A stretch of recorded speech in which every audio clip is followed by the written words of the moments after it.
The invitation arrived on a Tuesday in March, cream-colored paper with gold embossing that probably cost more than I made in a week. Thomas and Catherine request the pleasure of your company.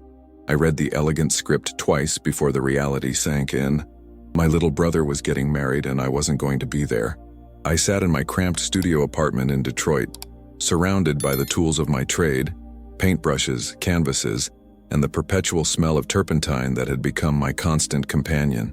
The invitation felt heavy in my hands, weighted with 15 years of family disappointment and the growing chasm between the life I had chosen and the life they had expected me to live. Thomas had always been the golden child. Harvard MBA, corner office at Dad's investment firm, the kind of success that made our parents beam with pride at country club dinners. I, on the other hand, had chosen art. Not just any art, but the kind that challenged people, that made them uncomfortable, that forced them to confront truths they'd rather ignore. The last family gathering I'd attended had ended with Dad calling my work pretentious garbage and Mom asking when I was going to get a real job. That was 3 years ago. Since then, the silence between us had grown so thick it felt like a living thing. But this was Thomas's wedding. Despite everything, he was still my brother, and I had something to give him, something that would either heal our fractured family or destroy what little remained of it forever. The phone call came 2 weeks before the wedding. Thomas's voice was strained, careful, like he was walking through a minefield. Daniel, I know things have been difficult between you and the family, but this is my wedding. I want you there. I stared out my window at the Detroit skyline, gray and industrial under the March clouds. Tom, you know I can't afford to fly to California, and even if I could, I let the sentence hang between us. Dad's still angry about the gallery show, he said quietly. The one with the paintings about the company, the gallery show. 6 months ago, I had finally found a venue willing to display my latest series, American Prosperity, a collection of paintings that exposed the human cost of corporate greed. The centerpiece had been a brutal depiction of a factory closure, workers streaming out with their belongings while executives counted money in the background. It was inspired by Dad's company's decision to move manufacturing overseas, laying off 300 people just before Christmas. The local art critic had called it a searing indictment of modern capitalism. Dad had called it a betrayal of everything this family stands for. I understand why he's upset, I said to Thomas, but I can't apologize for telling the truth. I'm not asking you to apologize. I'm asking you to be my best man. The words hit me like a physical blow. Best man. After everything that had happened, after the years of silence and disappointment, Thomas still wanted me by his side on the most important day of his life. Tom, I struggled to find words. The family won't want me there. You know that. I don't care what they want. You're my brother. You taught me how to ride a bike, how to throw a curveball, how to stand up to bullies. I'm not getting married without you there. I closed my eyes, feeling the weight of 15 years of complicated family history pressing down on me. I can't come, Tom, but I'll send something. A gift. Something that will represent me being there. Daniel, I don't need a gift. I need my brother. Trust me, I said. This gift, it's important.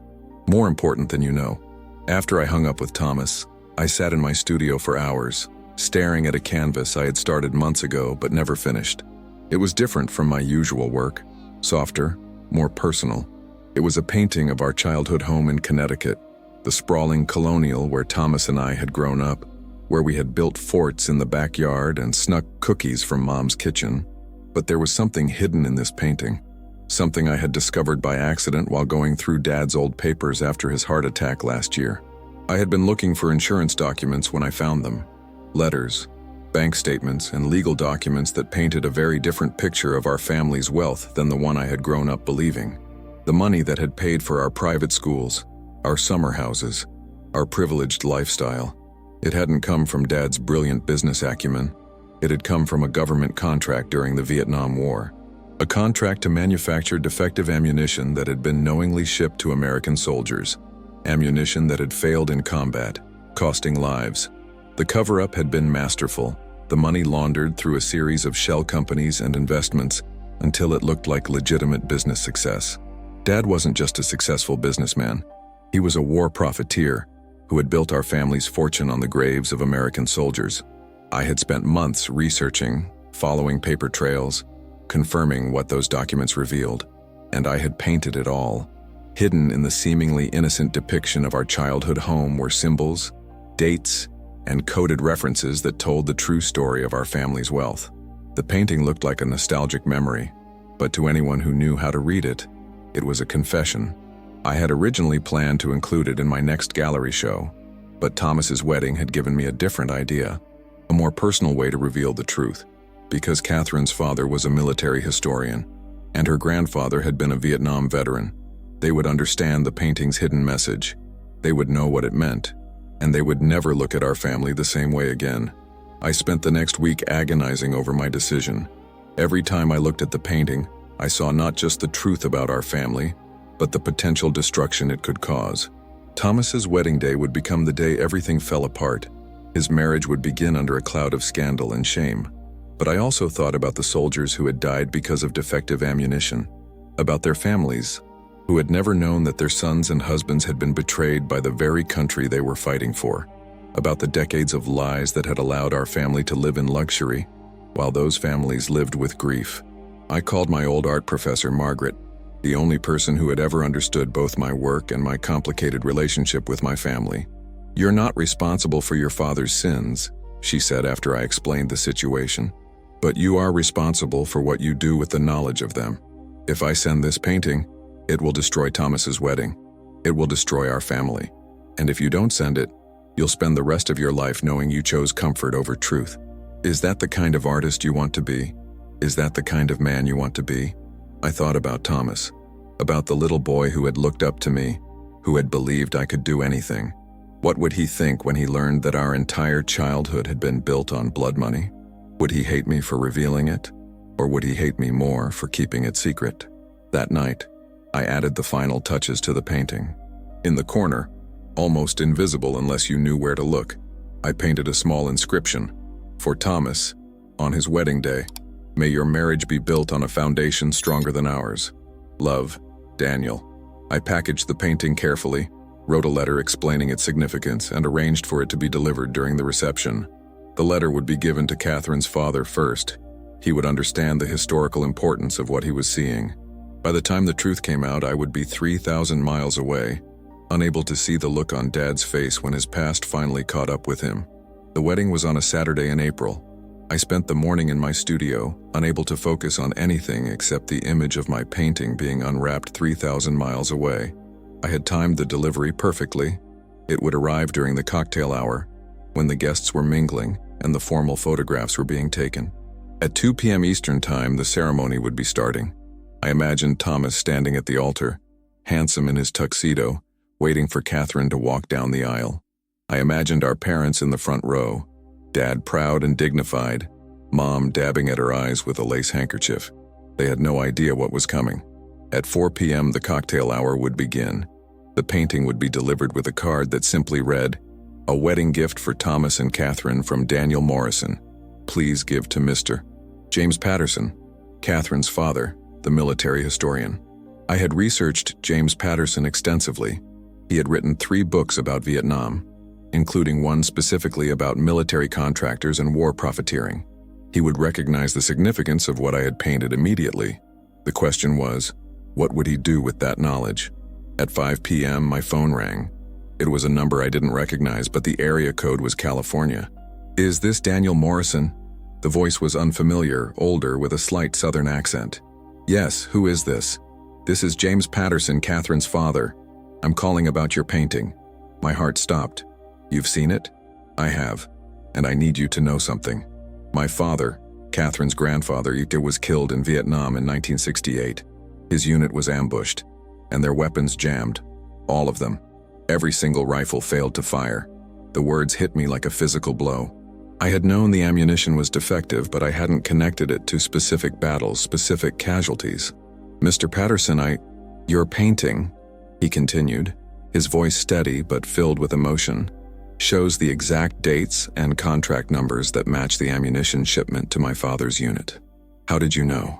I told him about the documents, about the years of research, about the terrible truth I had uncovered about my family's wealth. "What are you going to do?" I asked. There was a long pause. "I'm going to show this painting to everyone at this reception.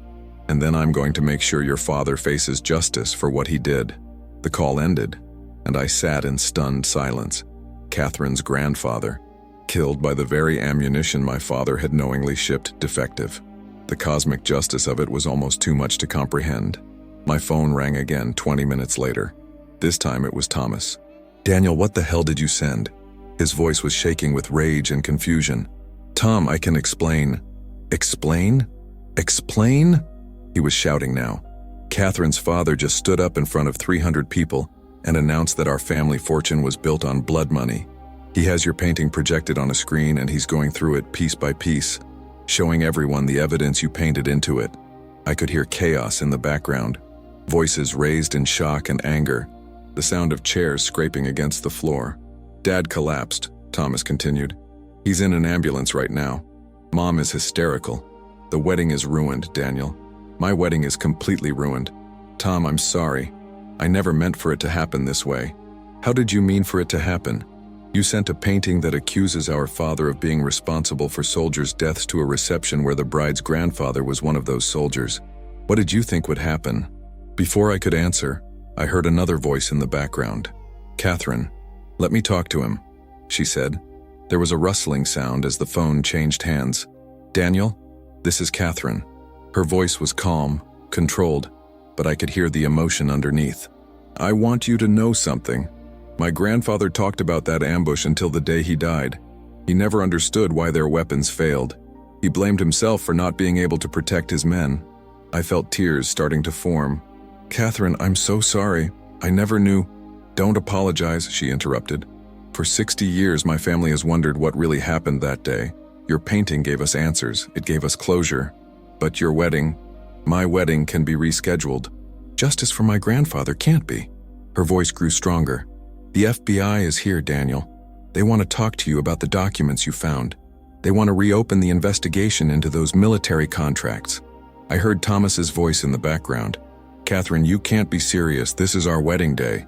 "This is bigger than our wedding day, Thomas," she replied firmly. "This is about honor, about truth, about making sure the men who died because of your father's greed finally get justice." There was a long pause, and then Thomas was back on the phone. "Daniel," he said quietly, "I need to ask you something. Did you know about Catherine's grandfather?" "No," I said honestly. "I had no idea. I just knew the truth needed to come out." Another pause. Then, "The FBI wants you to fly out here. They need the original documents." "What about Dad?" "Dad's going to face charges. Mom's talking about divorce. The company's stock is crashing." His voice broke. "Everything's falling apart, Daniel." "I know," I said, "but sometimes things have to fall apart before they can be rebuilt the right way." I flew to California the next day. The wedding reception hall had been transformed into an impromptu FBI field office, with agents cataloging evidence and interviewing witnesses. The painting that had started it all sat on an easel in the center of the room. No longer a hidden confession, but a public declaration of truth. Thomas met me at the airport. He looked older somehow, aged by the weight of revelations that had shattered his understanding of our family. "How's Dad?" I asked as we drove through the California sunshine. "Stable. The doctors say the heart attack was mild, brought on by stress." He glanced at me. "He wants to see you." "I'm not sure I'm ready for that." "He is. He's been asking for you since he woke up." We drove in silence for a while before Thomas spoke again. "Catherine postponed the wedding. She says she can't marry into a family until she knows we're committed to making things right." "Are you? Committed to making things right?" He pulled into the hospital parking lot and turned off the engine. "I've been thinking about that all night. About the soldiers who died. About their families. About the fact that our college educations were paid for with blood money." He looked at me with eyes that reminded me of the little boy who used to follow me around the backyard. "I want to testify against Dad. I want to help the FBI build their case." Inside the hospital room, Dad looked smaller than I remembered. Older, more fragile. When he saw me, tears filled his eyes. "Daniel," he whispered, "I'm sorry. I'm so sorry you had to be the one to expose what I did." "I'm not sorry," I said, surprising myself with the firmness in my voice. "Those soldiers deserved justice. Their families deserved the truth." He nodded slowly. "Your painting. It was beautiful. Even knowing what it meant, it was beautiful." 6 months later, Thomas and Catherine had their wedding. A small ceremony with the money that would have gone to an elaborate reception, donated instead to a veterans charity. Dad pled guilty to fraud and conspiracy charges. He would spend his remaining years in prison. But for the first time in decades, our family was built on truth instead of lies. Sometimes the most important gifts are the ones that change everything. If this story touched you, subscribe and share it with someone who needs to hear it today. There are stories that change how we see the world, and this is just one of them.